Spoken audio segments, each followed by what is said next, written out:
Tihar jail में बंद पश्चिमी यूपी का कुख्यात बदमाश जेल के अंदर ही बैठा हुआ अपराध का कारोबार करने में लगा हुआ है और उसके इशारे पर गुर्गे हत्या जैसी संगीन वारदातों को अंजाम देने में लगे हैं। मामला यूपी के बागपत जिले का है, जहां कुख्यात बदमाश राजनीति की दुनिया में उतरने को बेताब है और अवैध खनन का विरोध करने पर उसके इशारे पर गुर्गों ने ईंट भट्टा मालिक की हत्या को अंजाम दिया था और बीजेपी के बागपत से विधायक योगेश धामा को भी जान से मारने की धमकी दी है, क्योंकि विधायक ने अवैध खनन की शिकायत मुख्यमंत्री योगी आदित्यनाथ से की थी। फिलहाल पूरे मामले पर जिले का कोई भी अधिकारी कुछ भी बोलने को तैयार नहीं है, जबकि शासन स्तर से विधायक की सुरक्षा भी बढ़ा दी गई है। दरअसल आपको बता दें कि पूरा मामला यूपी के बागपत जिले का है, जहां खौफ का दूसरा नाम बनता जा रहा दिल्ली की तिहाड़ जेल में बैठा कुख्यात बदमाश सुनील राठी अब राजनीतिक ओहदों पर बैठे लोगों के लिए भी जान का खतरा बन गया है। पिछले कई महीनों से बागपत जनपद में सुर्खियों में छाने वाले सुनील राठी ने अब भाजपा विधायक योगेश धामा को भी जान से मारने की धमकी दी है। गौरतलब रहे कि बागपत जनपद के बदरखा खनन पट्टे को लेकर भाजपा विधायक ने मुख्यमंत्री से इसकी शिकायत की थी, जिसके बाद कुख्यात बदमाश सुनील राठी और विधायक में वाक युद्ध चल रहा था। बताया जा रहा है कि बदरखा में चल रहा खनन अवैध रूप से चल रहा था, जिस पर सुनील राठी काबिज था। विधायक की शिकायत के बाद जिला अधिकारी शकुंतला गौतम ने अवैध खनन के पट्टे को बंद करा दिया और सुनील राठी के रिश्तेदार मनीष चौहान के खिलाफ मामला दर्ज कर 4 करोड़ 92 लाख रुपए का नोटिस जारी कर दिया। खनन बंद हो जाने के बाद से सुनील राठी और विधायक आमने सामने हैं। बताया जा रहा है कि ये लड़ाई जिला पंचायत चुनाव को लेकर भी है। विधायक ने कहा, पहले भी मिली है धमकी। भाजपा विधायक योगेश धामा का कहना है कि उन्हें सुनील राठी से खतरा है। सुनील राठी जिस दिन बागपत पेशी पर आया था, तब भी उन्हें एक तरीके से धमकी दी गई थी। इसके बाद अलग अलग माध्यमों से लगातार इशारा कर उन्हें धमकियां दी जा रही है। पूरे प्रकरण से वह सीएम योगी आदित्यनाथ को भी अवगत करा चुके हैं और सुरक्षा की मांग भी कर चुके हैं। हाल ही में 2 हत्याओं को अंजाम दिला चुका है सुनील राठी। भाजपा विधायक योगेश धामा को धमकी से पहले दिल्ली की तिहाड़ जेल में बंद कुख्यात बदमाश सुनील राठी ने बागपत के 50 हजारी रहे इनामी बदमाश परमवीर तुगाना पर गोलियां बरसाकर उसकी हत्या करा दी और उसके बाद बदरखा में ईंट भट्टा मालिक देशपाल पर भी गोलियां चलवाकर हत्या करा दी।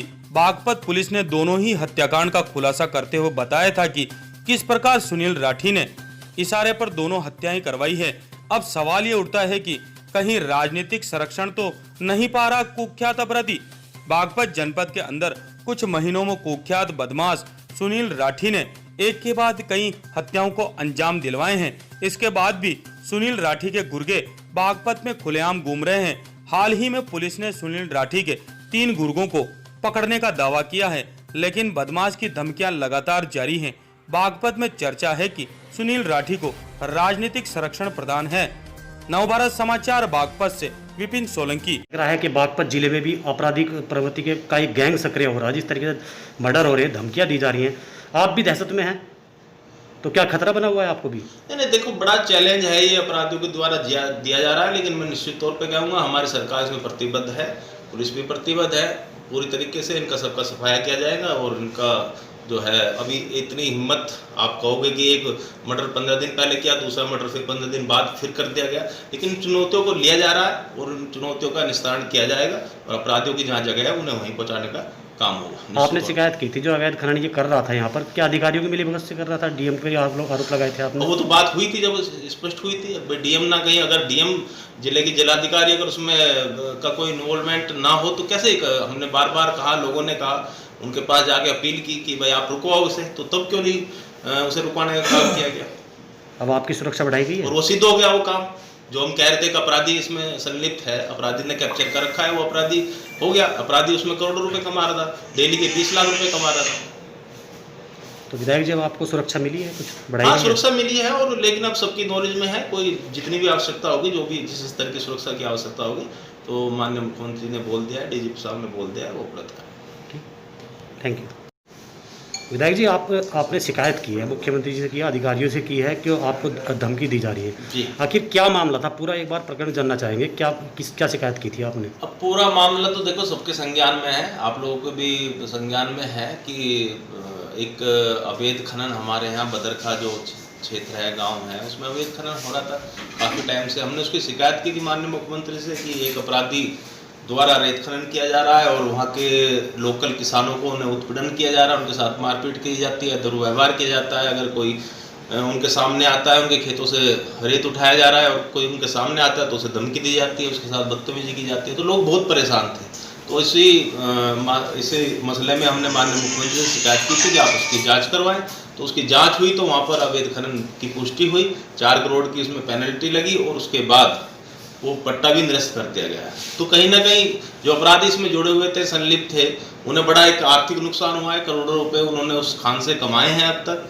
तो ऐसा उन्हें नुकसान हुआ है तो बौखला के अभी एक बदरखे में एक भट्टा व्यापारी की हत्या आपने सुनी है, देखा है, अभी सबके सामने हुई है, उसमें भी उन्हीं का हाथ है, वो भी कहीं ना कहीं खनन से जुड़ी हुई है। तो माननीय मुख्यमंत्री जी को मैंने यही कहा है कि भाई मुझे भी इनपुट जो आ रहे हैं क्षेत्र से, हम भी 20 साल से अब राजनीति में हैं, सेवा में हैं, तो उनके गुर्गे जो हैं सुनील राठी के, वो घूमते हैं क्षेत्र में, वो यही कहते फिर रहे हैं कि अब की बार विधायक को हम ये कर देंगे, विधायक को ये देख लेंगे, हमारे खनन पट्टे की विधायक ने शिकायत कैसे कर दी। तो ये बात सारी सामने आई है। तो अपराधी को बख्शा नहीं जाएगा, उसके खिलाफ सख्त से सख्त कार्रवाई होगी और आप निश्चित रहें, इसमें हम आपको जो भी सुरक्षा जरूरत होगी उसकी सुरक्षा प्रदान करने का काम किया जाए। अच्छा, जैसे कि परमवीर तुगाना की भी हत्या हुई क्योंकि वो चुनाव लड़ना चाहता था, तो क्या सुनील राठी यहाँ पर राजनीति में पैर पसारना चाह रहा है, क्या है? तो पूरे जिले का, जनपद का एक काफ़ी दिनों बाद, मतलब ऐसा हमारे जनपद में कभी हुआ नहीं। सब लोग यहाँ पर हैं, निवास करते हैं, एक से एक बुद्धिजीवी लोग हैं, पढ़े लिखे लोग हैं,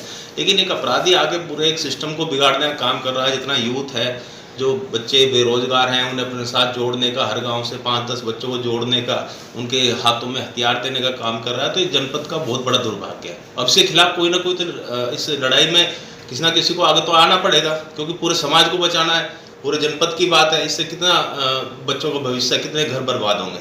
तो इस लड़ाई को लड़ने के लिए हमने निश्चित किया कि जनता ने हमें चुना, तो हम इस लड़ाई को पूरी मजबूती के साथ लड़ेंगे। जिस तरीके से वो जेल में बैठा हुआ ही पूरी वारदातों को अंजाम दे रहा है, अपने कारोबार चला रहा है, तो क्या इसमें किसी बड़े नेता का भी हाथ हो सकता है पीछे? ये आपने बहुत बड़ी बात कही।